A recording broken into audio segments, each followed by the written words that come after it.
नमस्कार विद्यार्थी मित्रांनो, आज आपण इयत्ता 6वी विषय भूगोल खडक व खडकांचे प्रकार पाठ क्रमांक 7 यावरील स्वाध्याय पाहणार आहोत. चला तर मग प्रश्न पहिला आहे, नदीमध्ये वाहून येणारी वाळू कशी तयार होते, ती कोठून येते याविषयी माहिती घ्या. आणि उत्तर आहे, नदीमध्ये पाणी सतत वाहत असते. या वाहत्या पाण्यामुळे नदीच्या काठावरील खडकांची झीज होते. कालांतराने हे खडक फुटतात, त्यांचा भुगा होतो, त्यापासून वाळू तयार होते. त्यानंतरचा प्रश्न आहे, खालीलपैकी कोणकोणत्या वास्तू अग्निजन्य प्रकारच्या खडकाने निर्माण केल्या आहेत? आणि ह्या प्रश्नाचं उत्तर आहे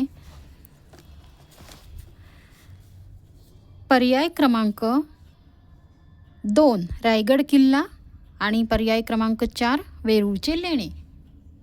त्यानंतरचा प्रश्न आहे, फरक नोंदवा. त्यातील नंबर 1 आहे अग्निजन्य खडक व स्तरित खडक. आणि ह्याचं उत्तर आहे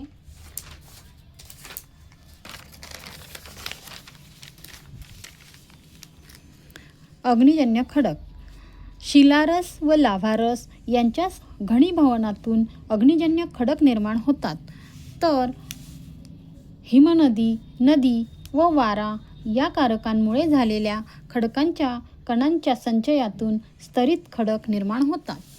त्यानंतर अग्निजन्य खडकमध्ये वजनाने जड असतात, तर स्तरित खडक हे वजनाला हलके असतात. नंबर 3, यामध्ये जीवाश्म आढळत नाही, तर स्तरित खडकांमध्ये जीवाश्म आढळतात.